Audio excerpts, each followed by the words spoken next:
신바람 사연 아파트. 오늘의 사연 시작하겠습니다. 안녕하세요. 저는 올해로 결혼한 지 2년 된 가정주부입니다. 돈이 웬수라는 말을 들어는 봤지만 그게 제 이야기가 될 줄은 상상도 못했네요. 아무래도 돈 때문에 이 모든 사단이 시작되었으니 돈 이야기를 빼놓을 수가 없겠네요. 결혼 전 저는 마케팅 회사를 다니고 있었는데 월 수입은 300 정도였어요.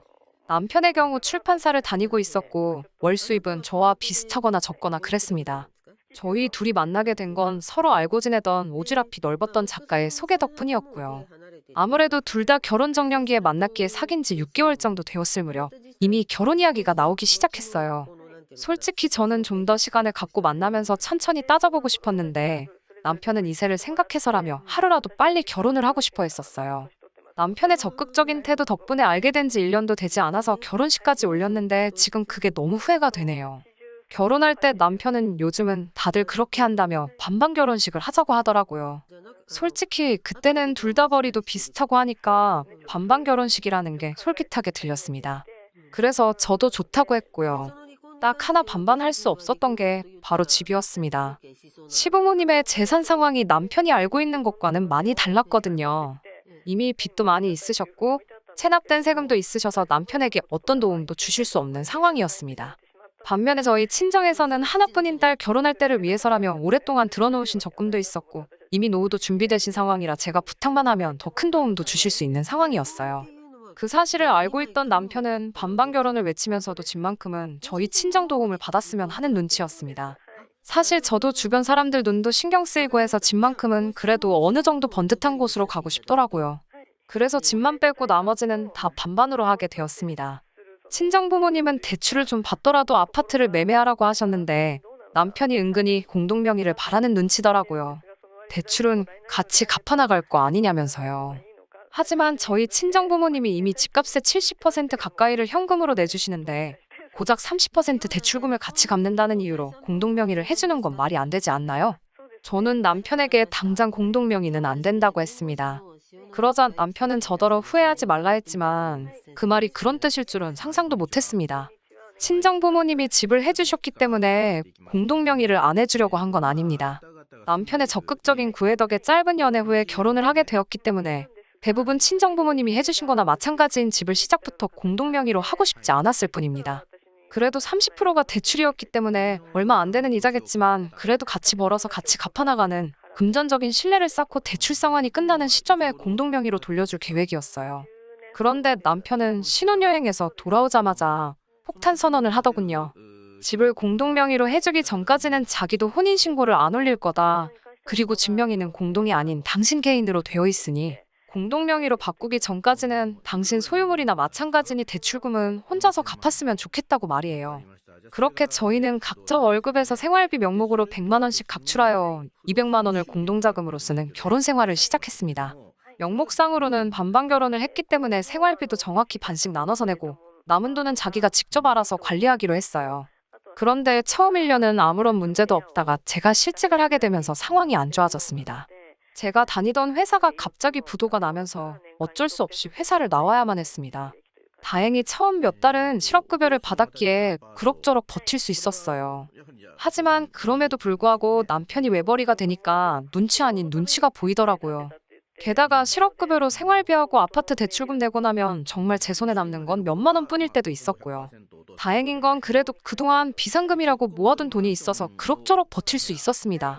그러다 몇 달 전 실업급여도 끝이 나고 제가 따로 모아둔 돈도 거의 바닥을 보일 때였어요. 왕래는 자주 한 적 없었지만 사촌 여동생이 결혼을 한다고 하더라고요. 아무리 그래도 어릴 적에 저를 잘 따르기도 했고 명색이 제가 사촌 언니인데 아무것도 안 할 수는 없어서 뭐 큰 건 해줄 수 없어도 축의금 얼마 정도는 해야겠더라고요. 남편에게 다음 주에 사촌 동생 결혼식이 있어서 이만큼 축의금을 내려고 한다고 이야기를 했더니 남편이 눈을 동그랗게 뜨고 정색을 하면서 저를 쳐다보더라고요. 그러더니 그걸 왜 나한테 말해? 이러는 거예요. 그걸 왜 우리 생활비에서 내야 하냐고요. 그래서 제가 이것도 경조사비에 포함 아니냐니까 자기는 그 동생을 본 적도 없는데 나 혼자 번 돈을 왜 축의금으로 써야 하냐더군요. 그래서 제가 평소라면 내가 그냥 내 돈으로 하겠지만 지금은 당신도 알다시피 내가 수입이 없으니까 생활비에서 내자고 그랬어요.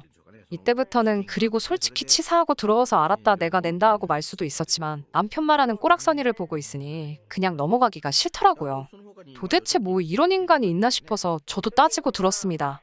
이때 이미 저도 치사한 기분이 들었고요. 솔직히 실직 전에는 저희 가족이나 제 지인들의 경조사가 있으면 당연히 전부 제가 부담했었고 심지어 시부모님 용돈도 남편이 너무 야박하게 드리면 제가 조금씩 더 얹어서 드린 적도 있었습니다. 저는 당연히 부부니까 이런 걸 하나하나 언급하면서 생색내기도 싫었고 그럴 필요도 못 느꼈어요. 하지만 남편은 저와 다른 어떤 기준이 있었나 봐요. 결국 남편은 축의금을 주는 대신 저에게 차용증을 쓰라고 하더라고요.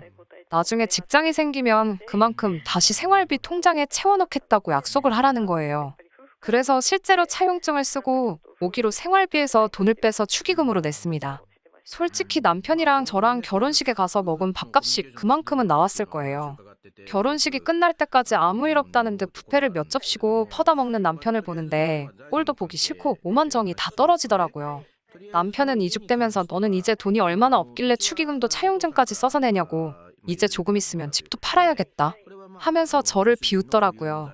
이제라도 공동명의 해주면 자기가 대출금 정도는 같이 내주겠다고 킬킬대면서요. 사실 실직 이후로 저도 자존감이 많이 낮아져 있는 상태였고 남편은 농담이라고는 했지만 번번이 저를 보면서 누구는 좋겠네, 일 안 하고 놀고 먹어도 나라에서 돈 나오고 남편이 돈 벌어오고 얼마나 행복할까? 라면서 빈정거린 적이 한두 번이 아니거든요. 그럴 때마다 진짜 짜증나고 스트레스도 많이 받아서 제가 왜 말을 그렇게 하냐고 따지면 농담인데 왜 그렇게 예민하게 받아들이냐고 역으로 받아쳐왔어요.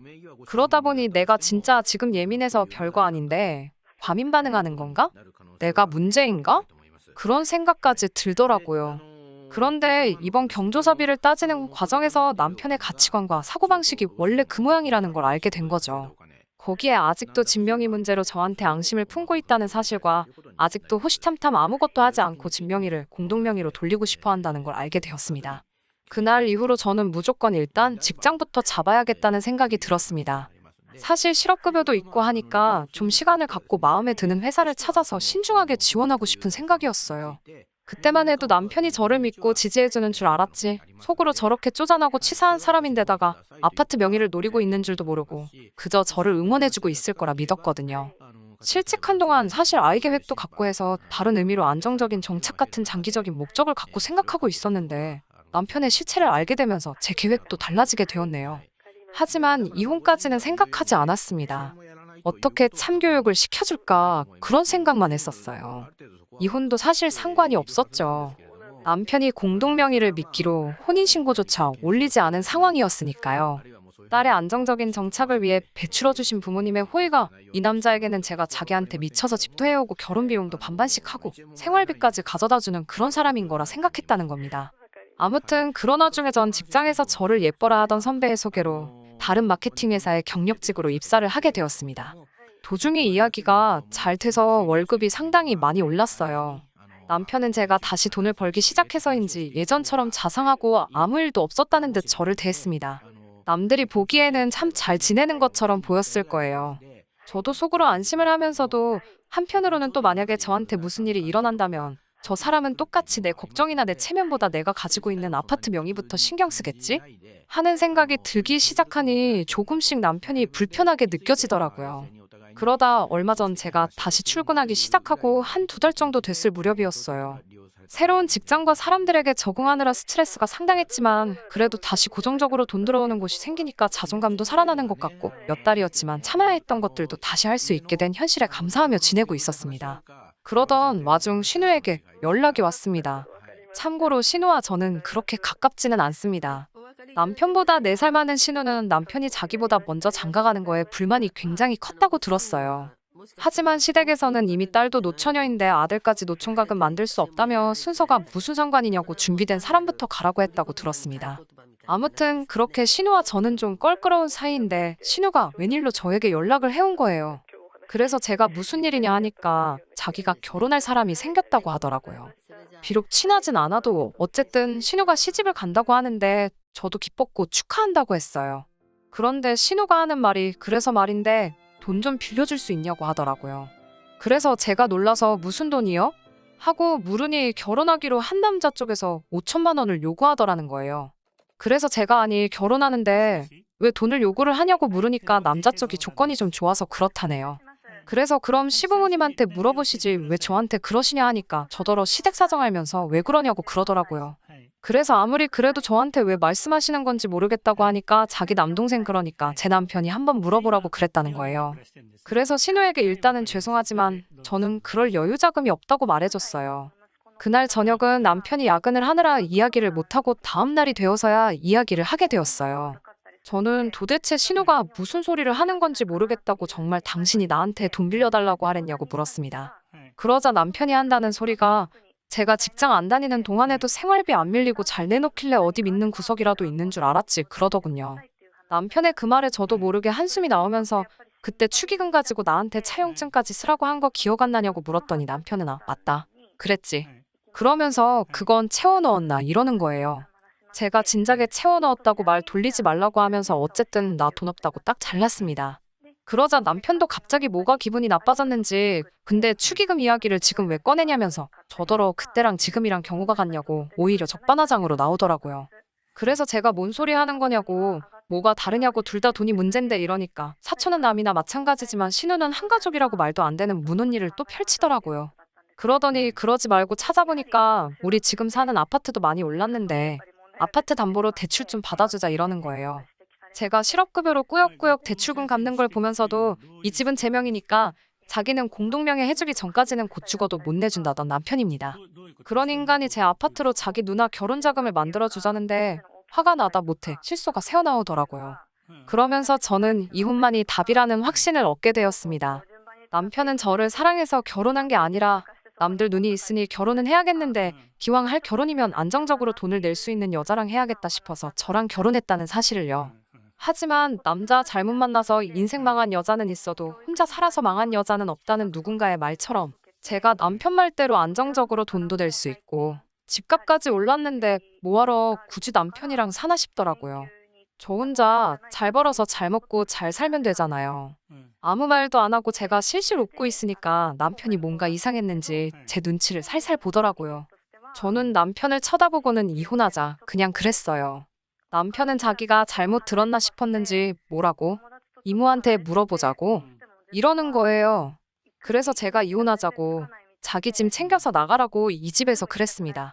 그러자 남편은 오히려 어이가 없다는 듯 참나 무슨 신우 결혼자금 빌려주잔다고 이혼을 하자고 하냐면서 저더러 이까짓 아파트 있다고 이상하게 생색을 낸다 하더라고요. 그래서 나 생색 내는 거야. 너는 이까짓 아파트도 없잖아. 이까짓 아파트에 네 돈 10원도 안 들어갔잖아. 이 10원짜리만도 못한 인간아. 라고 소리를 쳤어요. 그러자 남편이 말이 너무 심한 거 아니냐면서 알았다고 그만하라고 하더라고요. 그래서 나 지금 농담하는 거 아니라고 그냥 당장 짐 싸서 나가달라고 했어요. 남편은 이혼이 무슨 애들 장난이냐고 짜증을 내면서도 점점 뭔가 상황이 심각하게 돌아가고 있는 걸 눈치챈 모양이었어요. 슬슬 제 눈치를 보더라고요. 저는 남편에게 이제 알겠냐고 너가 공동명의 안 해주면 부부가 아니라고 한 덕분에 우리 아직 혼인신고도 안 올려놓은 거 몰랐냐고 말하니 남편 얼굴이 사색이 되더라고요. 결혼기간이 짧다고 한들 이혼하게 되면 재산분할 청구 소송이라도 할 수 있었을 텐데 이런 상황이라면 집안에 있는 개껌 하나도 가져나오지 못할 걸 뻔히 알고 있으니까요. 남편은 결국 저에게 미안하다고 사과를 하더라고요. 미안하다고 끝날 일이었으면 저도 이렇게 화를 내지 않았을 테죠. 일단 신우한테는 당장 전화해서 돈 해주는 건 어려울 것 같다고 제가 보는 앞에서 말하라고 했어요. 전 그렇게 가족을 도와주고 싶다면 말리지는 않을 테니 담보대출 같은 말도 안 되는 소리 말고 알아서 직접 대출을 받으라고 했습니다. 사촌이든 가족이든 먼저 네 가족 내 가족 따지고 아내한테 차용증까지 쓰게 만든 사람이 대체 무슨 생각을 했길래 내가 순순하게 결혼하는 신우네 집을 사는데 도와줄 거라는 생각했느냐 따졌어요. 남편은 결국 어디 돈 나올 구석도 없으니 순순히 신우한테 전화해서 돈 이야기는 못 해준다고 제대로 전하더군요. 저는 그 모습을 보고 이제 충분히 반성을 했을 거라 생각했는데 그게 아니더군요. 남편은 전화를 끊자마자 툴툴대면서 이제 됐냐? 라고 저한테 성질을 부리더군요.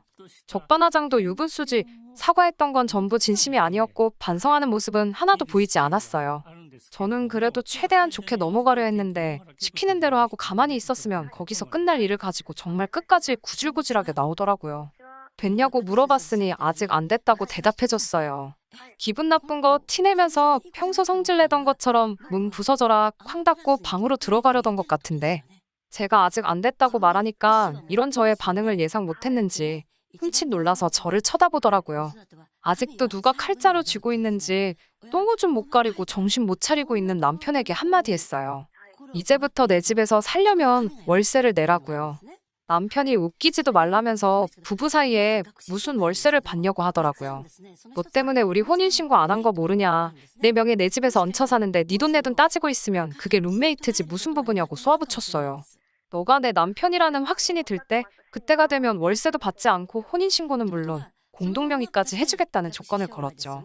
하지만 그때까지는 우리는 그냥 동거인에 불과한 남남이라고 우리가 부부라는 확신을 가질 수 있게 처신 잘하라고 했어요. 남편은 자기가 그 상황에서 할 수 있는 게 없으니 또 비굴하게 나오더라고요. 내버리 뻔히 알면서 월세는 무슨 월세냐 하면서 불쌍한 척을 하다가 안 되니 내가 너 아니면 누구랑 결혼했겠냐. 우리가 비록 월급은 따로 관리했을지언정 서로 이 집에서 지낸 시간이 가짜였다고 생각하는 거냐 하면서 정에 호소하기 시작하더라고요. 마음 약해지면 안 될 것 같아서 단호하게 잘랐어요. 당장 이번 달부터 월세 내라고요. 월세를 받는다고 해도 사실 제가 그 돈을 개인적인 일에 쓸 생각도 없었어요. 그냥 따로 저금해놨다가 남편 돌려주던지 아니면 아직 남아있는 대출금 갚는데 쓰고 대출 갚는 게 끝나면 원래 계획했던 대로 이 집에 남편 명의도 올려줄 계획이었어요. 그런데 남편은 뭐가 그렇게도 불공평하다는 생각을 했는지 일주일도 안 돼서 아주 기고만장해서 저를 부르더군요. 그동안 자기가 법을 좀 공부했다고 하더군요. 변호사 같은 법조인을 만나고 온 건 아닌 것 같고 제가 볼 땐 그냥 핸드폰으로 인터넷 좀 뒤적이다가 온 것 같았습니다. 비록 혼인신고를 안 했어도 결혼식을 올렸고 일정 기간을 부부처럼 살았으면 그건 또 부부로 인정된다고 하더라고요. 기고만장해서 하는 말이 오히려 지가 저한테 이혼 소송을 걸겠다고 하더군요. 남편 말에 따르면 우리 사이가 사실혼이 성립되는 거나 마찬가지고 그 관계가 해소되는 경우에는 재산 분할이 인정된다고요. 사실 그런 부분까진 생각 안 해봤어서 아차 싶었어요. 그것도 그렇지만 끝까지 저는 남편 고쳐 써먹어보려고 나름 노력한 건데 남편은 오히려 제 명의로 된 이 집을 자기가 분할받을 수 있다는 생각에 아예 이혼을 결심한 것 같더라고요. 참 사람 고쳐 쓰지 못한다는 말이 틀린 말이 하나 없더라고요. 기고만장해서 저런 식으로 나오는 남편을 달래가며 제 재산 지키는 것보다 차라리 이대로 이혼해버리는 게 좋겠다는 생각이 들었습니다. 그러자고 차라리 이혼하자고 대판 싸우고 다음날 저는 실력 좋다는 이혼 전문 변호사를 방문했어요. 남편이 조금이라도 생각을 할 줄 아는 사람이었으면 인터넷만 맹신할 게 아니라 저처럼 직접 행동을 했었을 텐데요. 맞벌이 부부이기는 하지만 혼인신고도 안 올렸고 각자 버는 돈 따로 관리를 했던 게 오히려 남편한테는 독이 되었네요. 대출금을 전부 제가 번 돈으로 갚았어야 했고 그로 인해 남편이 우리 집에서 공동재산 증식에 관한 기여도가 0에 수렴했기 때문에 재산 분할을 받지 못할 거라는 설명을 들었습니다. 거기에 더불어 민법상 부부는 서로에 대해 부양과 협조의 의무가 있는데 제가 직장을 잃고도 남편은 저에게 생활비는커녕 자기 돈을 쓰려면 차용증까지 쓰게 했던 점으로 미뤄 재판상 이혼 사유에 해당해서 제가 위자료까지 청구할 수 있더라고요. 그 사실을 남편에게 말해주니 그제서야 이혼하자는 건 사실 장난이었다는 식으로 얼렁뚱땅 사과하며 넘어가려고 하더라고요. 자기가 저랑 이혼을 왜 하겠냐며. 저는 마음 바꾸지 않았어요.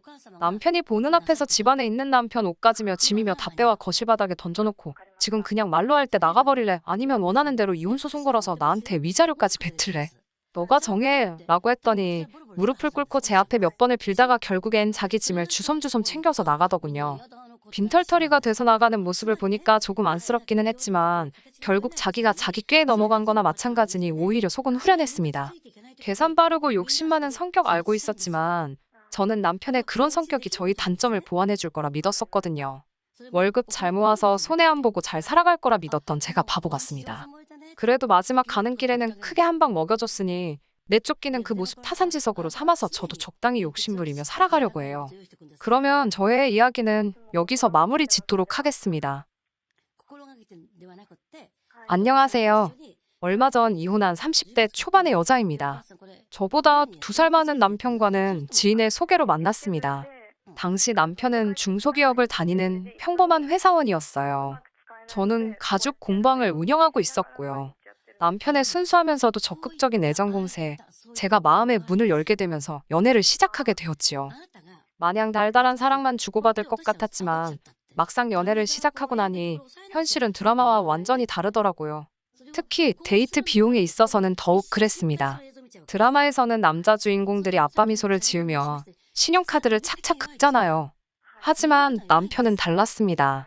메뉴판을 보며 눈알을 굴리고 특히 회전초밥집에서 있었던 일은 지금도 머릿속에서 떠나질 않네요. 회전초밥집에 가면 그릇마다 가격이 다르잖아요. 저는 어차피 양이 작아서 많이 먹지도 못하고 그래서 기왕 한 접시를 먹더라도 가격은 생각하지 않고 먹고 싶은 맛으로 골라 먹습니다. 특히 저는 장어를 좋아하기 때문에 장어만 3-4접시 먹고 끝내는 일도 허다해요. 그날도 저는 평소처럼 장어초밥이 올려진 접시를 들었는데 남편이 한다는 소리가 자기가 산다니까 혹시 비싼 것만 골라 먹는 거냐입니다. 근데 그 목소리가 농담을 하는 게 아니라 정말 짜증이 가득했습니다. 저 한 접시 먹는 동안 자기는 4접시는 먹어놓고 그딴 소리를 하면서 눈치를 주니까 기분이 팍 상하더군요.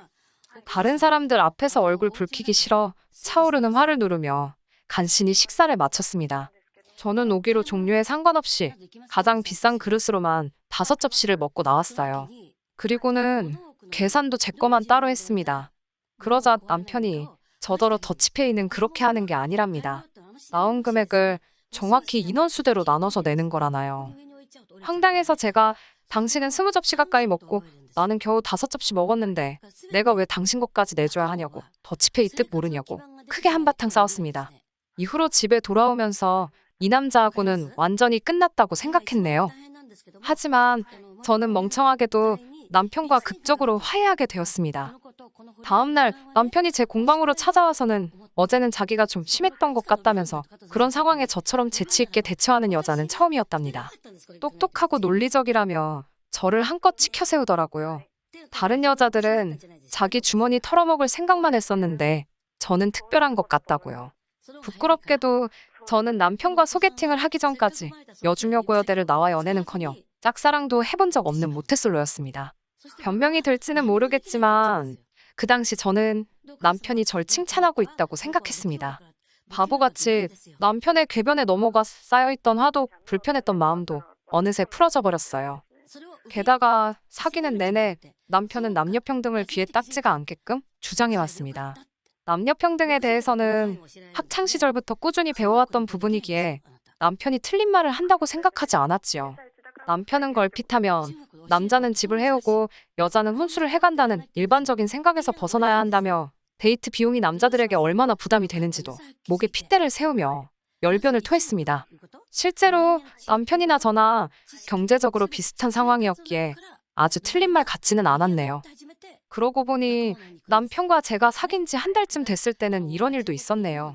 하루는 뜬금없이 데이트 통장을 만들자고 하더라고요. 관리도 자기가 할 거니까 전 신경 쓸 거 없다며 대신 월초마다 늦지 않게 통장으로 얼마씩 보내라면서요. 지금 생각해보면 솔직히 정말 치사했어요. 요즘 중고등학생들도 저와 남편처럼 돈을 쓰진 않았을 거예요. 저희는 통장 안에 있는 돈으로만 데이트를 하고 하물며 기념일이나 생일마저 그 예산에 맞춰서 해결하면서 정말 동등하게 연애를 했거든요. 아무튼 이런 남편이었으니 결혼도 당연히 반반 결혼을 하게 되었습니다. 당시 남편은 본인이 모은 돈 9천에 시댁에서 받은 5천까지 총 1억 4천이 준비되어 있었어요. 반면에 저는 제가 모아둔 돈이 1억 3천이 있었기에 남편보다는 1,000만 원이 부족한 상황이었지요. 괜히 혹시라도 나중에 자기가 돈을 더 썼네 어쨌네 소리가 나올까봐 친정부모님께 1,000만 원만 보태달라고 부탁드렸어요. 사실 친정부모님은 더 많이 보태주고 싶어 하셨는데 남편과 연애하면서 배운 바가 있었는지 저도 굳이 반 이상 보태야 할 이유를 모르겠더라고요. 그래서 싫다고 했습니다. 살다가 정말 힘든 순간이 오면 그때 도와달라고 부탁드리겠다고 했지요. 그렇게 정확히 2억 8천을 만들어 그 돈으로 전세도 구하고 결혼식도 올리고 신혼여행도 다녀오고 했습니다.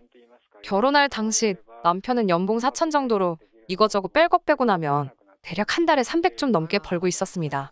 저는 계절에 따라 약간의 차이가 있었지만 그래도 평균을 내보면 대략 한 달에 3-400 정도 벌고 있었고요.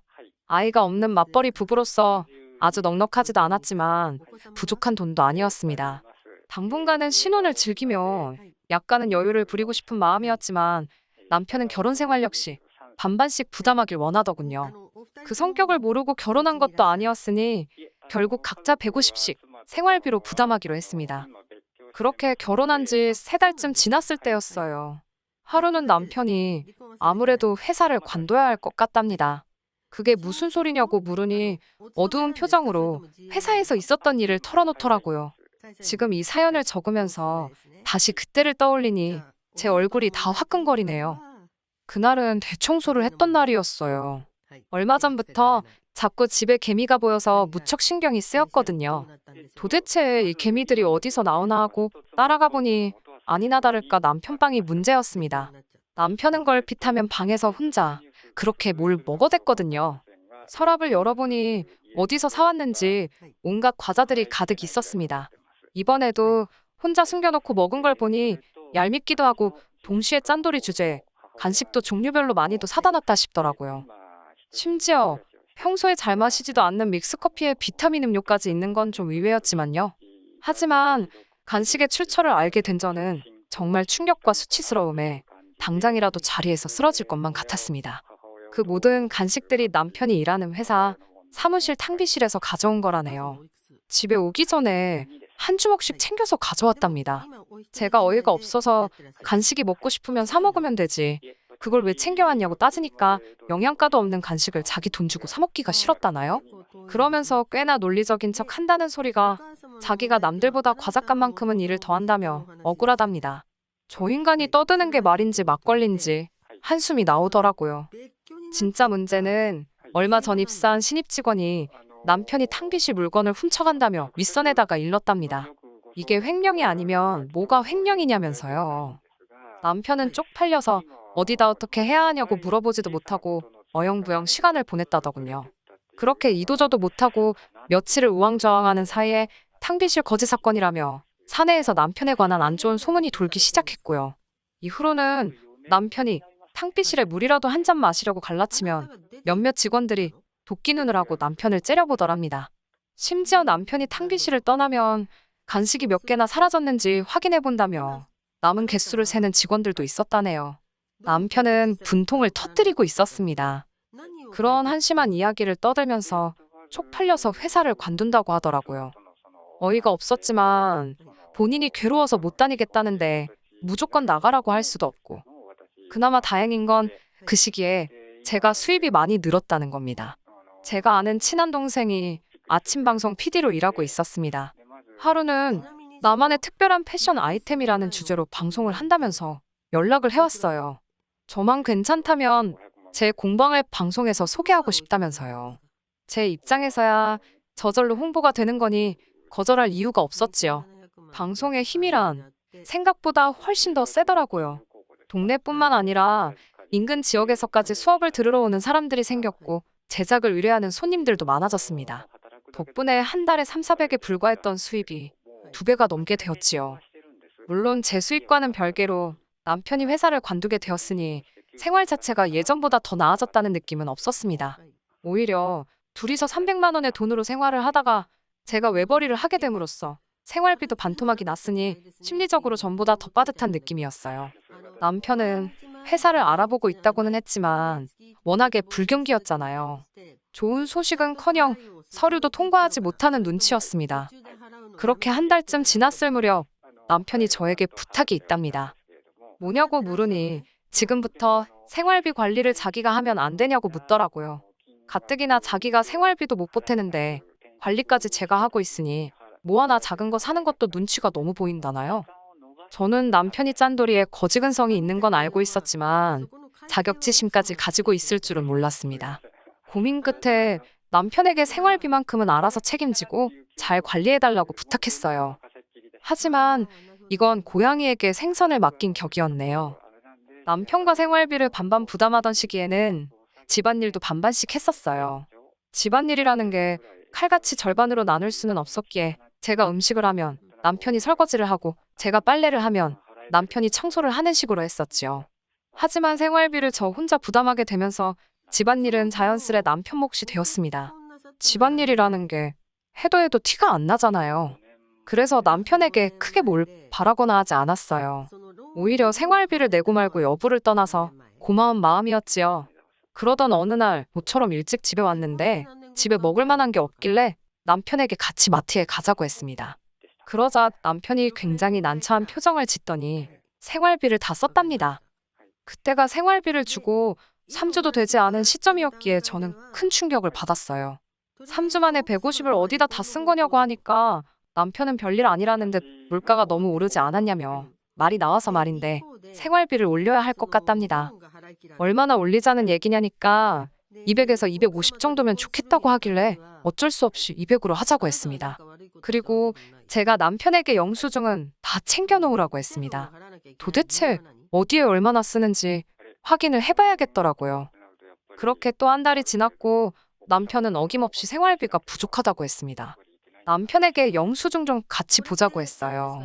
솔직히 집안에 경조사가 많은 것도 아니고 애가 있는 것도 아닌데 왜 생활비를 주면 한 달도 되기 전에 다 털어먹는지 도무지 이해할 수가 없었거든요. 남편은 순순히 영수증 한 뭉치를 제 앞에 들이밀었습니다. 대충 훑어보니 죄다 집에서 멀지 않은 슈퍼마켓에서 쓴 거더라고요. 품목도 소고기, 돼지고기, 뭐 할 것 없이 다양했고요. 영수증을 보고 나니 이 상황이 더욱 이해가 되지 않았습니다. 거의 일주일에 두세 번은 꼭 마트에 다녀왔던데 왜 냉장고가 비어있는 건지 음식을 해먹은 흔적이 없는 건지 남편에게 물으니 자기가 점심때 혼자 다 해먹었답니다. 워낙에 식탐이 많은 사람이긴 하지만 솔직히 너무한다 싶더라고요. 그렇다고 치사하게 먹는 걸로 뭐라고 하기도 그렇고. 그리고 며칠 뒤 집으로 돌아오는 길에 우연히 남편을 만났습니다. 어디 다녀오냐니까 아무것도 아니랍니다. 남편의 그런 반응에 마음이 살짝 상했지만 크게 개의치는 않았어요. 모처럼 아이스크림이 먹고 싶어서 남편과 함께 슈퍼마켓에 들리게 되었습니다. 슈퍼마켓에 들어서는데 남편이 모자를 푹 눌러 쓰더라고요. 왜 그러는지 이유는 상상하지도 못했지요. 간단한 요깃거리와 아이스크림을 고른 뒤 계산대에 줄을 섰는데 남편이 자꾸 딴청을 피우더라고요. 저는 처음에 생활비로 계산하기 싫어서 그러는 줄 알았습니다. 유치한 남편 행동에 혀를 내두르며 제가 계산을 하고 있던 찰나였어요. 계산대에 계시는 아주머니께서 남편을 아는 체 하시더라고요. 평소에는 매일 어머님이랑 오더니 오늘은 와이프랑 왔나 보다면서요. 어머님이랑 마트를 왔다니 그게 무슨 소린가 싶었습니다. 남편이 당황한 걸 보니 뭔가 있다는 확신이 들었습니다. 아주머니께서는 남편이 하루가 멀다 하고 어머님을 모시고 와서 어머님이 필요하시다는 건 다 사주더라며 저에게 아들 며느리가 엄청 효장가 보다고 그러시더군요. 그러면서 저희 남편이 마트 VIP라대요. 집으로 돌아와서는 남편에게 어머님이랑 슈퍼마켓에 다녔다는 게 무슨 말이냐고 물었습니다. 그러자 남편은 그 아줌마가 뭘 잘못 봐도 한참 잘못 본 거라며 오리발을 내밀더라고요. 제가 한번 차랑 슈퍼마켓에 뭐가 찍혔는지 물어볼 거냐며 증거를 찾아서 코앞에 들이밀어줘야 되냐고 따져 물었습니다. 그러자 남편도 더는 감추기가 어렵겠다 싶었는지 배째라는 식으로 그랬는데 어쩔 거냐대요. 솔직히 아들이 어머님 장 좀 봐드릴 수 있습니다. 제가 화가 나고 이혼까지 결심하게 된 건 단순히 남편이 어머님 대신 계산을 해서가 아니에요. 남편이 어머님의 장을 봐드린 이유가 어이가 없었기 때문입니다. 남편은 어머님이 당신이 필요하신 걸 고르시면 저희 생활비 카드로 결제를 한 뒤 어머님께 현금을 받아 챙겨오고 있었답니다. 한마디로 카드깡을 하고 있었던 거예요. 다 커서도 부모님께 손 벌리는 자식들이 있다는 이야기는 들어봤지만 부모님과 짜고 카드깡을 하는 다 큰 자식 이야기는 들어본 바가 없습니다. 황당하고 어이가 없어서 도대체 무슨 생각으로 그런 일을 한 거냐니까 자기가 집안일을 하는데 제가 알아주지도 않는 것 같고 그래서 셀프로 자기 몫을 챙겼답니다. 예를 들어 남편 생각에 오늘 집안일을 하는데 2시간쯤 걸렸다 하면 어머님과 짜고 5만 원을 빼돌리는 식으로요. 남편의 무용담을 듣고 있으니 기가 차더라고요.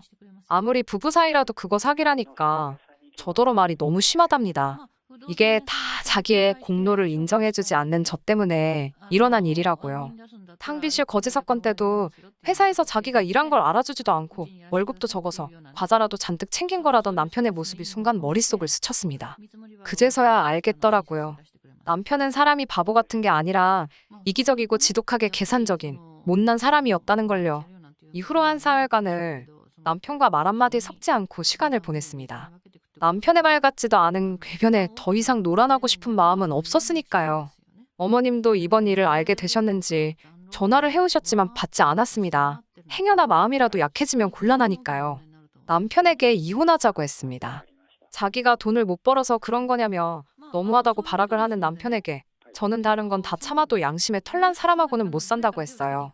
평생을 믿고 의지해야 하는데 너 같은 거짓말쟁이를 어떻게 신뢰할 수 있겠냐고요. 하지만 남편은 자기가 한 행동들이 거짓말도 아니고 사기도 아니라 생각했습니다. 이 모든 건 자기를 알아주지 않는 다른 사람들 때문에 생긴 결과라면서요.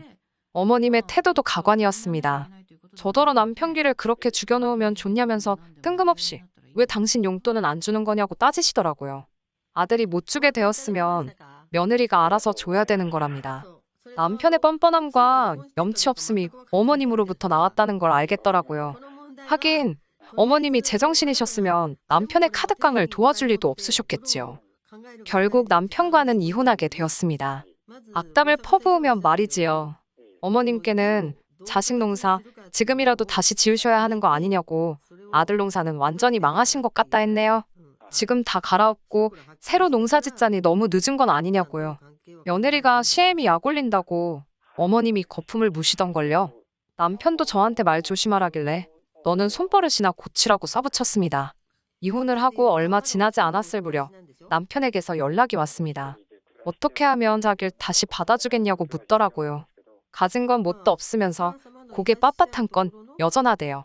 남편에게 혼자 살다 죽어 문드러져도 너랑은 안 산다고 한껏 비웃어줬습니다.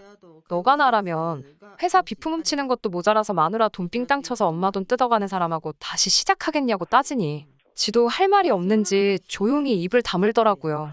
알뜰한 살림꾼과 거지근성은 서로 완벽하게 다르면서도 종이 한 장 차이밖에 나지를 않네요.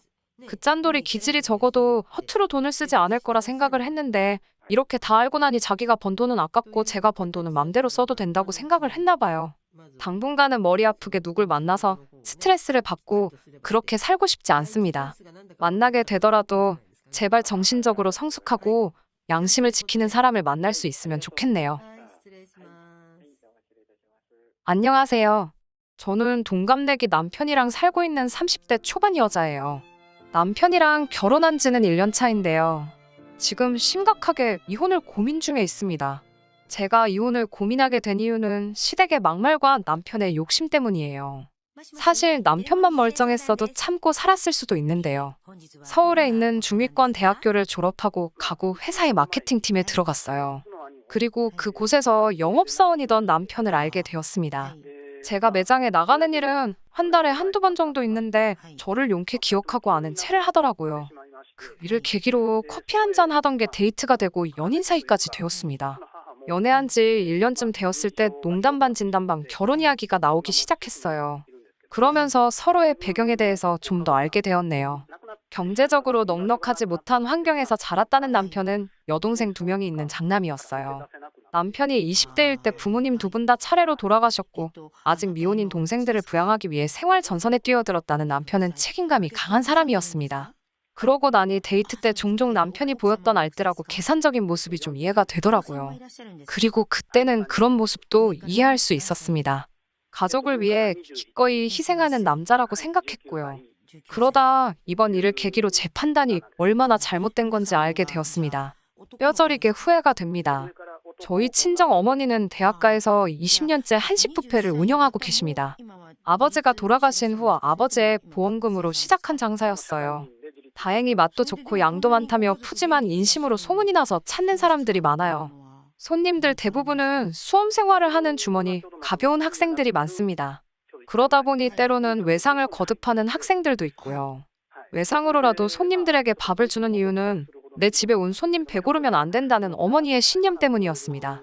그러면 훗날 몇몇 학생들은 시험에 합격한 후 어머니에게 편지를 보내오기도 하고 가끔 후원금이나 쌀도 보내오더라고요. 그런 친정 어머니에게 불행한 사건이 터진 건 얼마 전이었습니다. 한참 바쁜 식사 시간이 지나고 한숨 돌리시며 가게에 앉아 지인분과 통화를 하고 계셨대요. 그런데 갑자기 맞은편 도로에서 미친 듯한 속도의 자가용 한 대가 저희 어머니 가게로 돌진해 왔다고 합니다. 다행히 손님이 없었지만 저희 어머니는 큰 부상을 입으셔서 한동안 입원 생활을 하시게 됐어요. 사고로 인해 가게도 다 망가졌고요. 더 이상 가게 일을 하기는 무리였기에 어쩔 수 없이 가게 문을 닫게 되었습니다. 몇몇 학생들은 서운함을 표현했고 어머니를 포함한 모든 저희 가족도 엄청나게 이 상황에 대해서 속상해했고요. 몇 달의 시간이 지난 후 친정 어머니는 인근 보육원으로 봉사활동을 다니시기 시작하셨어요. 빵을 구워가기도 하고 과자를 사가기도 하셨어요. 날씨가 좋을 땐 김밥이나 유부초밥 같은 식사를 준비해 가시기도 했고요. 친정 어머니의 건강을 염려한 제가 제발 무리하지 말라고 말려도 친정 어머니의 고집을 꺾을 수는 없더라고요. 그런 친정 어머니를 남편은 몹시 불만족스러워했어요. 남편은 수익이 날 것도 아니고 누구 하나 감사를 표할 능력도 안 되는데 뭐하러 가서 돈 낭비, 시간 낭비를 하시냐며 친정 어머니의 봉사활동을 말리려고 들었습니다. 친정 어머니는 아들한테 타이레드 사위인 제 남편에게 수지타산에 안 맞아도 누군가는 해야 하는 일이 있다며 남편에게 좀 더 넓은 마음을 가지라고 말씀하셨어요. 잔소리처럼 들릴 수도 있지만 지극히 맞는 말 아닌가요? 남편은 자기가 장모님한테 한 말은 생각지도 않고 장모님이 자기한테 잔소리한다고 그걸로만 뚱해 있곤 했습니다. 물론 이것 때문에 제가 이혼까지 생각한 건 아닙니다. 처음 이혼을 생각하게 된 건 신우들 때문이에요. 20대 중반과 초반인 두 신우는 저희 집에서 한 20분 거리에 떨어져 삽니다. 게다가 얼마 전 제가 이직 준비를 위해 회사를 관뒀거든요. 그러다 보니 수시로 저희 집에 드나들어요. 저를 좋아해서가 아니라 자기들 사는 집보다 저희 집이 커서 편하다고요. 와서 저희 친정 어머니가 해다 주신 반찬도 가져가고 가끔 제 옷도 빌려갑니다. 그런 거는 그냥 여동생이다 생각하고 마음을 비운 지 오래예요. 제가 느끼는 신우들의 진짜 문제는 말이 많아요. 연예인부터 시작해서 이웃 누구 지나가는 사람들까지 다 신우들에게는 수다거리입니다. 말도 안 되는 소문을 내기도 하고 아무튼 입이 문제인 사람들이에요. 제가 저러다 사고 친다고 남편한테 좀 뭐라고 하라고 해도 철이 없어서 그런 거지 하고 남편은 별 신경을 안 쓰더라고요. 그런데 그 사고를 저에게 칠 줄은 몰랐습니다. 그날도 신우들이 저희 집에 와서 고기 반찬 없냐며 저희 집 냉장고를 들쑤시고 있을 때였어요. 그러다 제가 안 먹고 얼려둔 빵을 발견했어요. 신우가 이건 무슨 빵이냐고 해서 친정 어머니가 보육원 가져가시느라 구운 거라고 알려줬어요. 그러자 신우가 아줌마는 아직도 봉사활동인지 그거 가시냐고 놀라는 척하며 낄낄거리더라고요. 제가 아가씨, 아줌마라고 부르면 안 되고 사돈어른이라고 불러야죠라고 한마디 하니까 언니 다 알아들으면서 굳이 지적하고 그러냐고 또 지지 않고 한마디 하더라고요. 마음 깊숙한 곳에서 화가 부글부글 끓었지만 상대하기도 귀찮아서 그래요. 다음부터 조심하세요라고 한마디 하고 말았어요. 신우 둘이 식탁에 앉아 해동시킨 빵을 뜯어먹으며 그런데 아줌마는 왜 맨날 보육원에 가냐면서 혹시 숨겨진 과거가 있는 거 아니냐고 자꾸 저를 자극하더라고요. 저도 당연히 농담인 걸 알았으니까 처음부터 짜증이 나진 않았어요. 그런데 자꾸 둘째 신우가 언니 솔직히 말해보라면서 혹시 거기 언니 애 있는 거 아니냐고 건들더라고요. 그러면서 언니 예전에 일본에서 유학도 했었다면서요. 원래 일본 갔다 온 여자는 만나는 거 아니라잖아요. 라며 뭐 재밌는 소리라고 지들 둘이서 웃어대더라고요. 저도 이때부턴 농담이라고 생각하면서도 짜증이 스멀스멀 올라오더라고요. 제가 아가씨 기분 나빠지려고 하니까 그만하라고 웃으며 말했어요. 그러자 이번엔 큰 신우가 아니 근데 진짜 이상하긴 하다며 보육원에 언니 애가 있는 것도 아니고 왜 그렇게 자주 가시냐며 심각하다는 듯 이야기를 계속하는 거예요. 그러더니 저한테 혹시 아줌마한테 숨겨진 늦둥이 같은 거 있는 거 아니냐며 저한테 잘 알아보라고 하더라고요. 진짜 오냐오냐 해주니까 똥인지 된장인지 분간이 안 가서 이런 말도 안 되는 소리를 농담이라고 떠드는 건가 싶고 무엇보다 자꾸 친정 어머니를 대상으로 농담을 하는 그 둘이 도저히 이해가 안 돼서 진짜 무례하다고 한마디 따끔하게 했습니다. 그런 헛소리나 떠들어댈 거면 저희 집 오지 말라고요. 목 위에 달린 거 그거 머리 맞으면 생각 좀 하고 떠들라고 뭐라고 했어요. 제가 그런 식으로 세게 말한 건 처음이라 그런지 아니면 자기들도 뭘 잘못했다고 느꼈는지 죄송하다고 하곤 집으로 돌아갔어요. 그렇게 일이 일단락된 줄 알았고요. 그런데 그날 저녁 퇴근하고 들어온 남편이 난리를 치더라고요. 자기 여동생들한테 뭐라고 한 거냐면서요. 그래서 저도 무슨 일이 있었는지 말했습니다. 당신 여동생들 예의라곤 눈꽃만큼도 없고 할 소리 안 할 소리 분간도 못한다고요. 그러니까 남편도 말 나온 김에 얘기 좀 하자면서 왜 장모님은 그렇게 쓸데없는 일을 하고 다니시냐고 묻더라고요. 제가 봉사활동은 왜 쓸데없는 일이냐고 따져 물으니까 남편이 하는 말이 솔직하게 말해도 되냐고 묻더라고요. 저도 남편 속을 알아야겠다 싶어서 그래 다 터놓고 이야기해보라고 했어요. 그러자 남편이 한다는 소리가 상상 초월이더라고요. 일단 자기 동생들이 틀린 소리 한 거 아니라면서 왜 사람이 이유도 없이 남한테 잘해주냐고 그래요. 그건 장모님도 뭔가 꿍꿍이가 있어서 그런 거 아니냐고요. 사람이 어떻게 저렇게 비비꼬였나 싶어서 어이가 없었어요. 근데 남편이 뚫린 입이라고 계속 짓거리더라고요.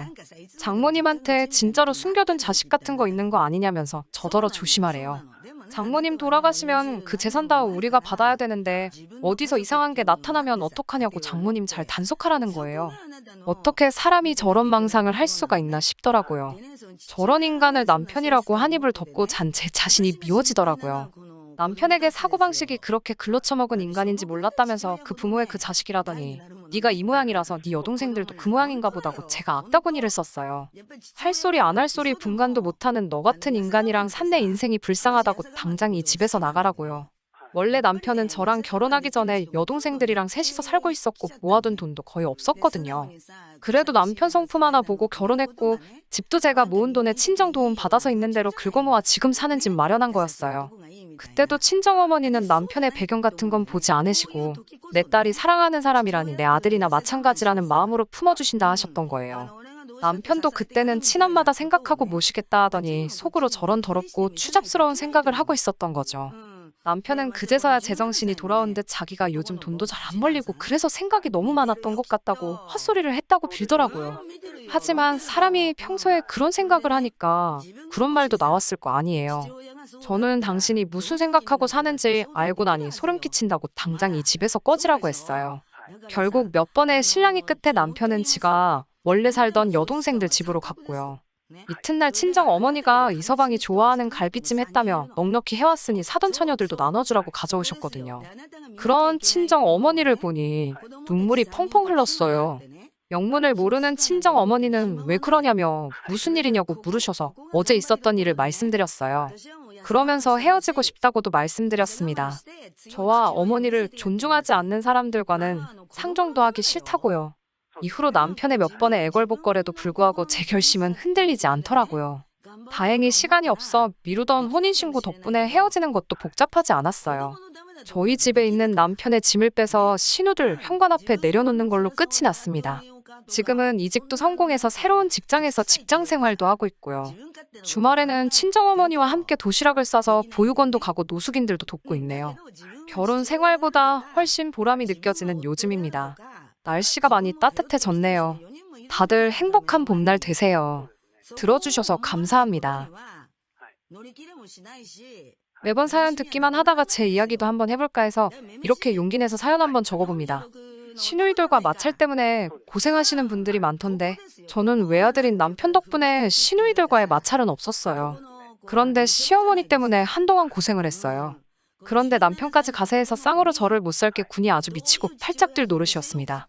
저희는 맞벌이 부부였고요.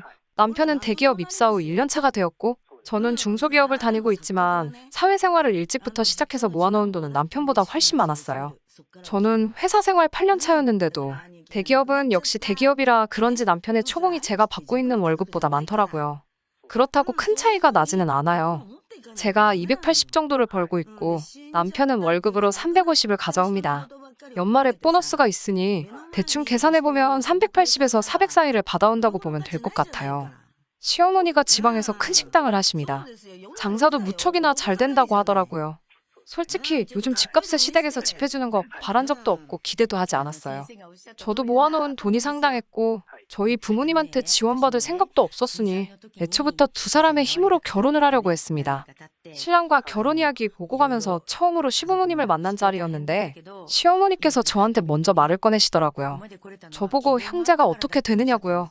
위로 오빠가 한 명 있다고 대답해드리니 저희가 결혼을 한다 해도 그 어떤 지원도 해주실 수 없다며 시작부터 못을 박으셨어요.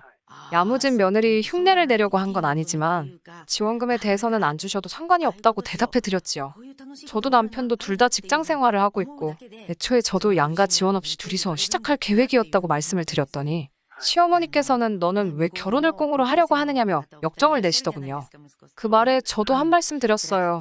어머님께서는 방금 지원을 해줄 생각이 없다고 하셨는데 왜 저는 저희 부모님한테 돈을 지원받아와야 하는지 이해가 잘 가지 않는다고요. 대기업 다니는 아들을 데려가는데 맨 입으로 시집을 올 생각이냐며 그건 말도 안 되는 거라고 하시네요. 어차피 남편은 외아들이고 자기들 죽게 되면 그 재산이 누구 입으로 가겠냐고. 그런데 저는 딸인데다가 위로 오빠가 있으니 저희 부모님이 돌아가시면 아들이고 장남인 제 오빠가 대부분 가져가지 않겠냐면서 이건 수지타산이 안 맞는다고 하시네요. 결혼이 장사하는 것도 아니고 수지타산 운운하시며 자신들이 손해를 보는 거라는 식으로 말씀하시는데 어이가 없었습니다. 물론 남편이 대기업 다니면서 저보다 높은 연봉을 받고 있는 건 사실이지만 입사한 지 얼마 되지 않아서 모아놓은 돈이 없거든요. 애초에 저도 지원받을 생각 하나도 없었던 데다가 결혼하게 되면 양가 지원은 받지 않지만 제가 모아놓은 돈 7천을 그대로 신혼살림 차릴 돈으로 전부 사용하려고 하고 있었지요. 그런데 자기들이 손해를 보내 어쩌네 하는 것도 사실 어이가 없는데 유산 운운하면서 저는 제 돈을 포함해서 저희 부모님한테까지 손을 벌려야 한다고 하니 기분이 많이 상했어요. 다행히 듣고만 있던 남편이 분위기가 차가워지자 나서서 중재를 해줬어요. 제가 모아놓은 돈도 많고 시작은 월세방 구해서 해야겠지만 두 사람 벌이를 합치면 3년 정도 아끼고 모으면 전셋집 정도는 구해서 들어갈 수 있을 거라고요. 시어머니는 끝까지 제가 친정의 지원을 받지 않는다는 게 내키지 않은 듯한 표정이었지만 남편이 간곡하게 부탁을 해오니 그날은 잘 넘어갔어요. 시어머니 때문에 파혼하는 것도 그렇고 무엇보다 그 상황에서 제 편을 들어주면서 시어머니한테 맞서는 남편 모습에 오히려 저는 그때 결혼을 확신하게 되었네요. 제 스스로 10월드 입장권을 끊었다고 하실 분도 많지만 그때는 남편의 진짜 모습을 모르고 있었으니 어쩔 수 없는 결정이었어요. 아무튼 그렇게 양가 지원 하나도 없이 저희는 결혼하게 되었습니다. 결혼 전에는 남편하고 약속도 했어요. 양가 지원 없이 하는 결혼이니만큼 누가 더 뭘 해왔네 안 해왔네로 다투는 일이 없도록 하자고요.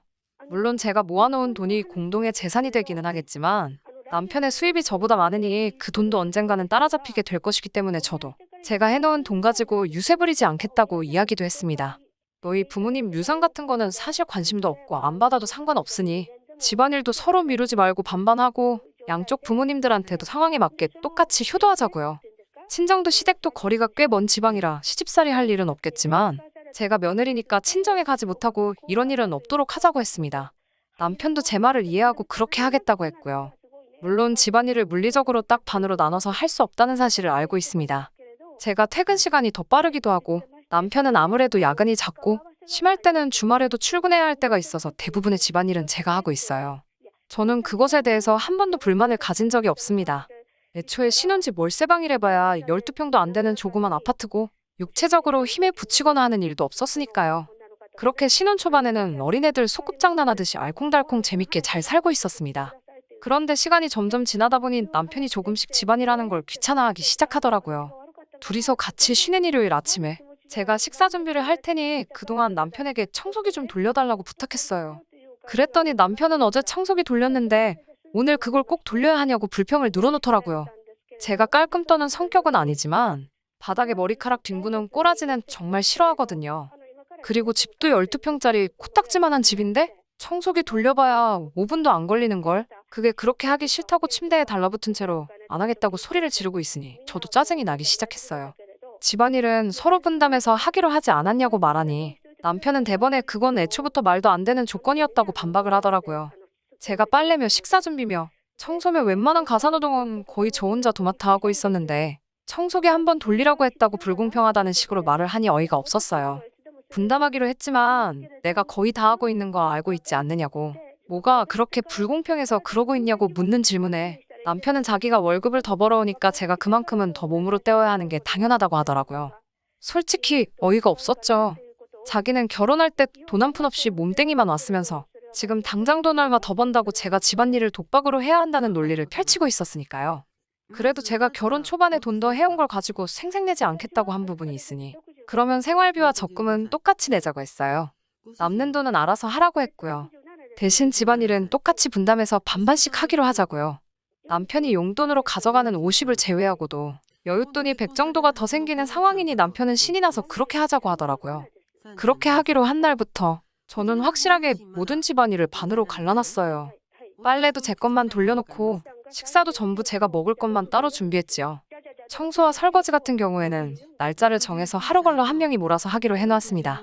남편이 혹시나 냉장고를 열어서 제 밥을 먹으려고 하면 집안일 똑같이 반반 하기로 한 거 아니었어? 하면서 먹지 못하게 했어요. 처음에는 툴툴대면서 배달 음식을 시켜 먹거나 했는데 당장 출근할 때 신을 양말이 없으니 저보고 더럽고 치사하다면서 꼭 이렇게까지 해야 하는 거냐고 방방 날뛰기 시작했지요. 그날로 정확히 일주일이 지나고 나서 제게 미안하다고 사과를 해오더라고요. 집안일이 얼마나 힘든 건지 이제 알았다면서 고집 부려서 미안하다고 원래 하던 대로 돌아가자고 청소기만큼은 자기가 매일매일 돌리겠다고 하네요. 제가 알게 모르게 해주던 것들이 남편에게는 당장의 여윳돈 100만 원보다 더 크게 느껴졌던 거죠. 그리고 결혼하고 나서 얼마 지나지 않아 첫 명절을 지내는 날 부모님께 용돈 드리는 것 가지고도 한 번 다툼이 생기게 되었습니다. 각각 20씩 해서 봉투를 4개를 준비를 하고 있는데 부모님한테 드리는 건데 좀 더 쓰자고 하면서 50씩 넣자고 하더라고요. 제가 그건 조금 무리라고 했어요. 아직 저희가 신혼집을 구한 것도 아니고 월세로 버리면서 살고 있는데 전셋집이라도 구하려면 하루라도 아끼면서 돈을 모아야 한다고 반대를 했죠. 친정 부모님도 일을 하고 계시고 시부모님도 식당 하시면서 큰돈을 벌고 있는 걸 알고 있는 상황에 개뿔도 없는 우리가 드려봤자 티가 나겠냐고. 50이든 20이든 부모님들께는 우리가 챙기고 있다는 마음이 중요한 거지. 그 액수가 크건 작건 간에 부모님들에게는 크게 와닿지 않을 거라고 설명을 했더니 저보고 부모님들한테 용돈을 매달 드리는 것도 아니고 명절이나 생신 때 한두 번 드리는 건데 그걸 아끼려고 한다고 아주 불효녀라고 말하면서 이죽대기 시작했어요. 기분이 나빴지만 안 되는 건 안 되는 거라고 우리가 자리 잡고 그때 용돈을 더 드려도 늦지 않는다고 한번 참고 말해줬더니 모처럼 자기가 대기업 취직해서 돈을 이만큼이나 벌고 있는데 낳아주고 길러주신 부모님들께 효도도 내 맘대로 못한다고 하면서 신세한탄을 하기 시작하더군요. 저는 완강하게 저도 우리 부모님께 조금이라도 더 드리고 싶은 마음은 굴뚝 같지만 지금 우리 상황에 이것보다 더 할 수는 없다고 말을 했죠. 그랬더니 남편놈이 제 생각은 끝까지 이해를 하지 않고 그러면 자기 부모님들께만큼은 용돈을 자기가 돈을 더 버는 만큼 더 드려야겠다고 우기기 시작했습니다. 남편이 그렇게 나오니 저도 하기는 싫었지만 결혼할 때 제가 모은 돈 가지고 시집온 이야기를 꺼내지 않을 수가 없었습니다. 지금 돈 더 버는 것 가지고 제발 그런 식으로 말 좀 하지 말라고. 그렇게 따지면 나도 결혼할 때 가지고 온 돈이 있으니 너가 그만큼의 돈을 가져오기 전까지는 너가 돈을 더 번다고 할지라도 맘대로 쓰게 할 수 없다고 하니 그런 게 어딨냐며 고래고래 소리를 지르더라고요. 결국 그날 대화는 끝내지 못하고 냉전 상태로 하루를 보내게 되었어요. 다음날 퇴근하고 와서 남편이 일그러진 얼굴로 사과는 하지 않고 대뜸 너 우리 엄마한테 안부 전화 안 하고 있다며? 라고 말을 꺼내더라고요. 사실 시어머니와 제가 첫 단추를 잘못 끼워서 연락하기를 꺼려하는 것도 이유가 있기는 했지만 그렇다고 남편도 장인 장모님한테 먼저 나서서 연락하거나 한 적도 없어요. 서로 부모님께 효도하자고는 했지만 똑같이 효도하자고 했으니 저도 나서서 먼저 남편 좋으라고 대리효도를 할 생각이 없었기에 일부러 하지 않았었습니다. 사과를 기대했는데 뜬금없이 걸어오는 시비에 너도 안 하는 걸 내가 왜 안 하냐고 저도 딱 잡아떼서 화를 냈어요. 그랬더니 사위하고 며느리가 똑같냐면서 뭐라고 하네요. 뭐가 다른지 이해가 되게 똑바로 좀 말해보라고 했더니 어버버거리다가 시부모님 앞으로 된 유산 이야기를 꺼내더군요. 그리고 자기가 돈을 더 벌어오는 건 사실이지 않냐고. 제가 당장 돈 7천 해온 거는 자기 머리로 금방 따라잡을 거고 자기는 유산까지 받게 되어 있으니 오히려 큰 소리 쳐도 되는 건 제가 아니라 자신이라면서 자기가 이런 말 하는 게 그렇게 억울하면 저보고 어디 나가서 아르바이트를 하던지 노래방을 나가던지 해서 100만 원을 더 벌어오라고 하더군요. 그러면 저랑 자기가 동등한 위치가 되는 거니 그때 가서 큰 소리 치라면서요. 돈 100만 원 더 벌어온다고 아내한테 노래방이나 나가라는 말을 짓거리는 사람하고는 더 이상 같이 할 수 없겠다는 생각이 들고 이런 놈을 믿고 결혼을 결정한 제 자신이 정말 바보 같다는 생각에 후회가 밀려오더라고요. 제가 아무 말도 안 하고 있으니 무슨 자기가 저를 논리적으로 눌렀다는 생각을 했는지 기고만장해서는 할 말 없으면 앞으로 자기가 원하는 대로 할 테니 알아서 기라는 식으로 말을 해왔습니다. 그래서 그 길로 곧바로 그럴 거면 그냥 이혼하자고 말했어요. 이혼하자는 말을 꺼내니 처음에는 당황하더라고요. 그때라도 곧바로 사과했어도 봐줄까 말까인데 저를 회유한답시고 꺼내는 말이 어이가 없었습니다. 시부모님 재산을 상속받으면 우리 팔자는 금방 피게 될 건데 너 지금 진심으로 하는 말이냐고 재차 확인을 하네요. 애초에 너네 부모님 재산 관심도 없었고 너 하나만 보고 한 결혼인데 너가 이 정도로 개차반인 걸 알았더라면 애초에 결혼도 안 했을 거라고 했죠. 남편 놈은 끝까지 사과하지 않고 반반 결혼 처음부터 우긴 게 저였으니 제가 결혼할 때 가지고 온 돈도 이혼하면 자기가 반을 가져가야겠다며 이래도 진짜 이혼을 하겠냐고 합니다. 반이고 뭐고 알 거 없다고 당장이라도 이혼하자고 하고 저는 그 길로 짐을 싸서 회사에서 친하게 지내는 동료의 집으로 피신을 했습니다. 남편은 너 진짜 1억이냐면서 어디 한번 해보자고 먼저 이혼 변호사를 구했다고 연락을 해왔습니다. 그런데 결혼 전에 형성된 재산은 분할 대상에 포함되지 않는다고 한다는 걸 알았는지 시부모님한테 전화가 불이 나듯 오기 시작했어요. 그 와중에도 정성 어린 사과는 못할 망정 그 자식의 그 부모라고 시어머니는 또 언제 상속받을지도 모르는 유산을 가지고 저를 회유하려고 하셨습니다. 정말 두 모자가 똑같다고? 그 유산은 저 다음에 보실 며느리한테나 물려주시고 저는 더 더러운 꼴 보기 전에 결혼 생활을 접겠다고 말했습니다. 돈 3, 4천 때문에 이혼을 뒤집으려고 하는 꼬라지를 보아하니 정말 그 남편 앞으로 받게 된다는 엄청난 유산이 실제로 존재는 하는가 하는 생각도 들더라고요. 정말 순식간에 지나간 1년이었습니다. 이제라도 지옥 같은 그 집구석과 영영 이별을 해버려서 참 다행이라고 생각합니다. 결혼은 정말 둘이서만 하는 게 아니었다는 사실을 뼈저리게 깨달았고 제가 새 출발을 할 수 있을지는 모르겠지만 좀 더 사람다운 가족을 만나 새 인생을 시작하고 싶습니다. 안녕하세요. 작년 10월 인원 제한 완화되자마자 결혼식을 올리고 지금 꿈같은 신혼생활을 즐기고 있는 새댁입니다. 남편이 결혼 전부터 본인 명의로 된 아파트를 가지고 있기는 했는데 5천 정도만 남편 돈이고 나머지는 전부 은행 대출이에요. 남편이 그 외에 모아둔 돈하고 제가 모아둔 돈으로 결혼 비용을 했고 친정이나 시가 양가 어른들께는 따로 손 벌리지 않기로 했습니다. 대신 저도 혼수로 5천 정도 준비했고 혼수 준비하고 남는 돈은 남편 집에 묶여있는 대출 원금을 일부 상환하는 데 사용했습니다. 대출이자가 가장 부담되는 부분이라 그렇게 했고요. 그러면서 예물과 예단은 생략하기로 했어요. 남편은 경기도 신도시 쪽 상가에서 카페 하나 조그만 걸 하나 하고 있고 저는 회사원입니다. 특히나도 요즘 코로나 때문에 남편 카페 수입이 아직도 들쑥날쑥한 편이거든요. 그래서 자영업을 하는 남편에 비해서 안정적인 수입을 가지고 있었기 때문에 시부모님께서 저를 매우 마음에 들어 하셨어요. 남편과도 사이가 좋습니다. 주 5일 일하는 저에 비해 휴일 없이 매일매일 출근하는 남편이지만 맞벌이를 하는데 집안일을 독박으로 시킬 수는 없다고 설거지나 청소기 돌리는 등 기본적인 집안일은 남편이 저와 분담해서 해주고 있어요. 그래서 저도 피곤하지만 주말에는 남편 카페에 나가서 청소 같은 것도 도와주고 하고 있습니다. 연애할 때도 매일매일 일만 하느라고 바빠서 여자 문제나 친구들하고 술 마시는 것 같은 문제로 제 속을 썩인 적도 한 번도 없었고요. 시부모님께서도 저를 끔찍히 아껴주셨으니 정말 아무런 걱정이 없었어요. 그런데 지난해 말일 때부터 며느리 잡기를 시작하신 건지 시어머니가 저를 대하는 모습이 조금씩 달라지셨어요. 남편이 카페를 독립하기 전에 시작을 해서 위치가 시댁 근처에 있거든요. 새해가 밝은 첫날에 양가에 인사를 드리러 가기로 했는데 그때쯤 친정부모님이 다니는 교회에서 확진자가 나오는 바람에 올해는 그냥 오지 말라고 하셨어요. 그래서 하는 수 없이 시댁에만 들리기로 했는데 남편 카페가 근처에 있고 새해 첫날에는 모처럼 카페를 열지 않아도 돼서 말일날 가게 문 닫으면 바로 시댁으로 가기로 했고 저도 퇴근하고 곧바로 시댁으로 가서 하루 자고 오기로 했습니다. 회사에서 연말 회식이 잡혀있던지라 저는 집에서 쉬고 다음날 갔으면 했는데 왔다 갔다 하는 거리도 있고 남편이 많이 피곤해 보여서 그렇게 하자고 했어요. 마침 회식도 사실 참석하기 싫었었는데 1차 회식 때 얼굴만 비쳤다가 시댁 가야 한다는 이유로 빠져나올 수 있었으니 저한테도 나쁠 게 없어 보였어요. 1차 회식이 끝나고 버스 정류장에 가니 밤 9시더라고요. 회사에서 다행히 시댁 근처까지 가는 광역버스가 있어서 그걸 타고 갔어요. 도착하기 10분 전쯤에 남편에게 전화해서 정류장까지 차로 마중 나와달라고 부탁했는데 버스에서 내렸는데 정류장에 남편은 커녕 개미새끼 한 마리도 없더라고요. 아직 오고 있나 싶어 어디쯤이냐 물어보려 전화를 했더니 시어머니가 받으셨어요. 애 하루 종일 일하느라 고생했을 텐데 거기서 몇 번 버스를 타면 아파트 바로 앞까지 오니 그걸 타고 오라고 하시더라고요. 저도 하루 종일 일했고 회식에 버스까지 타고 와서 몸이 천근만근이었는데 거기에 날씨는 엄청나게 춥고 시댁이 경기도 신도시 중에서도 좀 외곽이라서 주변에 사람도 많이 없어서 조금 무서웠어요. 시어머니가 시킨 대로 버스를 타려다가 너무 춥고 짜증이 나니 마침 지나가는 택시가 보여서 그걸 타고 집에 들어왔습니다. 문 열고 들어오니 남편이 벌써부터 제 눈치를 보고 있더라고요. 상황을 보아하니 남편이 저를 데리러 나가려는 걸 시어머니가 막으신 것 같았어요. 남편의 입장도 이해가 되니 그거 가지고는 별 이야기 안 하려고 했어요. 피곤해서 곧바로 자고 싶었지만 옷 편한 걸로 갈아입고 분위기 좀 맞춰주려고 남편이 앉아있는 소파 옆으로 가서 앉았는데 시어머니가 저보고 왜 거길 앉냐고 하시면서 저녁 먹은 거 설거지 좀 해놓으라고 하시는 거 아니겠어요? 저는 같이 식사도 안 했는데 설거지를 하라는 말이 진심이신가 하고 설거지요? 하고 대답했더니 시어머니가 너는 밖에서 혼자 맛있는 거 먹고 왔잖니? 우리는 내일 너랑 같이 먹으려고 집에 있는 반찬들하고만 대충 먹었으니 설거지 할 것도 몇 개 없다고 저보고 설거지 좀 해놓으라고 하시더군요.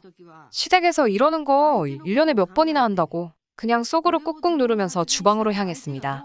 남편이 제 눈치를 보면서 주방까지 따라 들어왔는데 시어머니가 남편한테 너는 거길 왜 가 있냐면서 피곤할 텐데 앉아서 TV나 보고 있으라 하시더군요.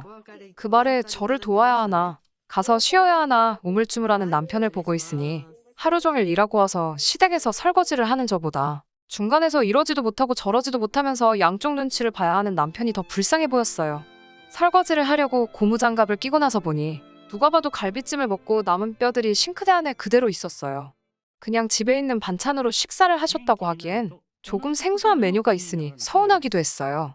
그냥 평소에도 집 반찬으로 갈비찜을 드시는가 보다 하고 그냥 넘겼죠. 설거지 다 끝내고 나니 10시 반이 조금 지나 있었는데 저도 잠깐 앉아서 이야기 좀 나누려고 갔더니 피곤하다고 자야겠다고 하고 전부 방으로 들어가시더군요. 저도 쉬고 싶은 마음이 굴뚝 같았으니 오히려 더 좋았어요. 이불 깔아놓은 손님 방에 들어가서 곧바로 잠을 청했습니다. 다음날 자고 있는 방문 열고 들어오셔서 저를 깨우시더라고요. 핸드폰으로 몇 시인가 봤는데 새벽 5시 반밖에 안 됐었어요. 옆에 있는 남편을 깨우려고 하니까 제 팔을 휙 낚아채면서 애는 더 자게 냅두라고 하시더라고요. 어제 일하고 와서 피곤할 텐데 좀 더 쉬게 하고 싶다고요. 제가 어제 남편보다 훨씬 더 늦게 퇴근했다고 한 말씀 드리려다가 말고 그냥 따라 나갔습니다. 꼭두 새벽부터 뭘 하시려는가 봤는데 떡국을 저보고 하라고 하시더라고요. 제가 사실 요리 같은 건 제대로 할 줄 아는 게 없어서 당황하기는 했는데 시어머니가 거의 도와주시긴 하셨어요. 시어머니께서 김가루도 좀 준비해놓고 옆에서 저보고 달걀지단 좀 만들어 보라고 하시더라고요. 계란을 풀어서 휘휘 젓고 있는데 제 손등을 탁 내려치시더니 지단을 노른자랑 흰자를 따로 만들어야지 섞어버리면 어떡하냐고 뭐라고 하셨습니다. 물론 흰자랑 노른자 따로 하면 예쁘긴 하겠는데 어차피 집에서 먹을 거 모양이 뭐가 중요한가 싶었어요. 그냥 더 번거롭게 하시려는 생각이 뻔히 보이긴 했지만 별말 안 하고 노른자 따로 흰자 따로 만들었습니다. 떡국 준비 다 끝내니까 7시가 조금 넘어가더라고요. 시아버지도 남편도 아직 방에서 나오시지 않고 계셨고 저도 붕 떠서 뭘 해야 하나 두리번대고 있었는데 웬일로 시어머니께서 나머지 준비 혼자서 다 해놓고 깨울 테니 들어가서 좀 쉬고 있으라고 하셨어요. 남편은 세상 모르고 방 안에서 아직도 자고 있더라고요. 옆에 누워서 잠깐 눈을 감기만 한 것 같은데 어찌나 피곤했는지 눈을 감았다 뜨니 9시가 되어 있더라고요. 남편 깨워놓고 먼저 밖으로 나가니 정말로 시어머니께서 이미 상을 다 준비해 놓으셨어요. 어제 집에 있는 걸로 대충 저녁 때웠을 때 온 가족이 먹었다던 갈비찜은 상위에 보이지도 않았어요. 딱 가운데 김치 잘라놓은 거 1개와 아침에 저와 같이 끓인 떡국 말고는 아무것도 안 보였습니다. 남편이 이불 정리한다고 저보다 조금 늦게 나와서 제가 먼저 자리에 앉았는데 시어머니가 거기는 제 자리 아니라고 하면서 자리를 정해주시더라고요. 다 똑같은 떡국인데 자리가 뭐가 중요한가 싶었는데 시어머니한테는 다 계획이 있으셨어요. 제 앞에 놓인 그릇이 이빨이 조금 나가 있는 낡은 그릇이더라고요. 여태까지 참아왔는데 여기서 터지면 안 된다고 참고 참으며 화를 죽이고 있으니 남편하고 시아버지하고 곧 식사하러 밖으로 나오셨습니다. 아무튼 식사를 시작했는데 제 떡국 안에는 떡밖에 없고 고기 한 점 보이지 않았어요. 슬쩍 남편이 먹고 있는 걸 봤는데 남편은 한 숟가락 뜰 때마다 고기가 2~3점씩 올라갈 정도로 잔뜩 고기가 들어있더라고요. 자리가 미리 정해져 있던 이유를 대번에 알겠더라고요. 고기 한 점 없는 떡국을 김치로 억지로 삼키고 있다가 이게 다 뭔가 싶어서 숟가락을 내려놨어요. 제가 숟가락을 안 뜨고 있으니 너가 거의 다 끓인 건데 입에 안 맞냐며 한마디 하시더라고요. 시어머니께 제 떡국에 떡 말고 건더기가 너무 없다고 냉동만두라도 있으면 넣고 끓이면 좋았겠다고 만두 혹시 있냐고 빈정대듯이 여쭤봤어요. 시어머니가 제 의도를 눈치채신 건지 별다른 반응 없이 계시다가 저보고 만두를 좋아하느냐고 물어보시더라고요. 그래서 예, 뭐 좋아하는 편이죠. 집에 냉동만두 좀 사놓은 게 있는데 좀 가져올 걸 그랬어요. 하고 불편한 심기를 감추지 않았습니다. 시어머니도 한술 더 떠서 그래? 만두 좋아하는지 몰랐네. 하고 제 반응을 쉽게 받아넘기시더라고요. 역시 제가 쉽게 이길 수 없는 상대라는 게 딱 느껴졌습니다. 집에 가는 길에 상황 돌아가는 걸 처음부터 끝까지 지켜본 남편이 겁에 질린 강아지 마냥 제 눈치를 살피고 있었어요. 화가 무척이나 났지만 남편도 얼마나 거기서 조마조마했을까 싶어서 그냥 아무 일도 없던 척 행동했어요. 그 뒤로 시가에는 따로 안부 연락도 없이 그렇게 지내왔습니다. 그리고 이번 구정날이었어요. 휴가가 짧아서 주말은 집에서 보내고 월요일에 찾아뵈려고 했는데 토요일 아침에 오라는 연락을 하시더라고요. 저번에 보니까 제가 만두를 좋아하는 것 같은데 냉동만두는 영양가도 없고 조미료 투성이라며 직접 만두를 빚어 먹자고 하시더군요. 대번에 저 일 시키고 싶으시다는 걸 눈치챘어요. 토요일 아침에 시댁에 가니 정말 헉소리가 다 나더라고요. 업소에서 쓰는 초대형 양은 다라이 아시죠? 한 3살박이 아이 정도는 시킬 정도의 크기로 된 양은 다라이에 만두소를 한가득 준비해 놓으셨더라고요. 그 광경을 보고 우와, 어머님 만두 가게 차리시게요?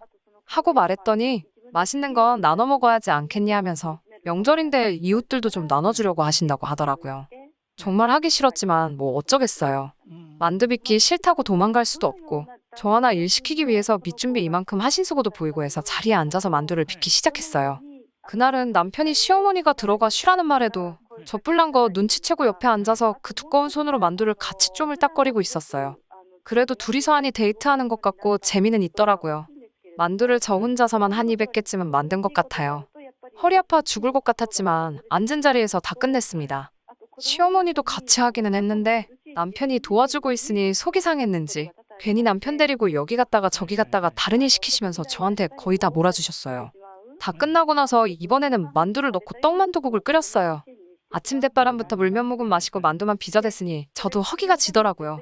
지난번 떡국에서 당한 게 있어서 제가 상 차린다고 하고 시어머니한테는 쉬시라고 했어요. 입 빠진 그릇을 정확하게 기억해서 넉넉하게 만두를 담고 상을 차렸어요.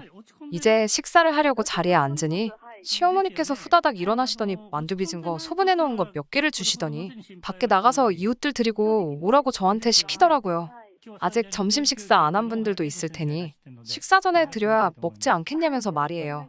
남편이 자기가 갖다 준다고 저 시키지 말라고 하는데 꼭 제가 가야 한다는 말에 남편하고 둘이서 나와 이웃들 몇 분한테 만두 빚은 거 몇 개를 나눠드리고 왔어요.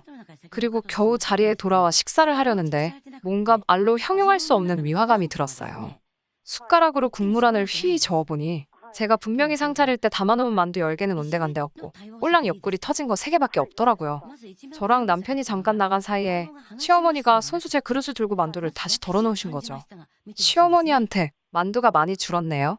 라고 한마디 따졌더니 시어머니께서 저보고 욕심이 참 많다고 내일이면 신은혜도 올 건데 신은혜는 입도 아니냐며 어떻게 저 혼자 다 먹을 생각을 하냐고 무안을 주시더라고요. 그 길로 제 그릇 들고 일어나서 그대로 냄비에 부어버렸어요. 그리고 비닐봉지에다가 제가 만든 만두를 냅다 주워 담았습니다. 온 식구가 저희 돌발 행동에 아무 말도 못하고 멍하니 쳐다보고만 있더라고요. 만두를 적당히 다 담아서 시어머니한테 저는 가족이 아니니 저희 집 가서 혼자 먹을게요. 만두값은 제가 아침부터 일한 걸로 퉁치시고 모자라다고 생각하시면 남편한테 받으세요. 라고 말씀드리고 그 길로 나와 남편도 두고 저 혼자서 차 끌고 집으로 돌아갔습니다. 집에 도착해서 혼자 만두국도 끓이고 몇 개는 찌고 해서 혼자서 만두 파티를 벌이고 있는데 남편이 문 열고 집으로 돌아오더라고요. 저 때문에 오랜만에 대중교통 타고 집에 왔다고 일회용 지하철표 끊으면 500원 보증금으로 돌려주는 거 아냐며 씩 웃으면서 별말 안 하고 제 옆에 앉아서 제가 쪄놓은 만두를 한 개 집더라고요.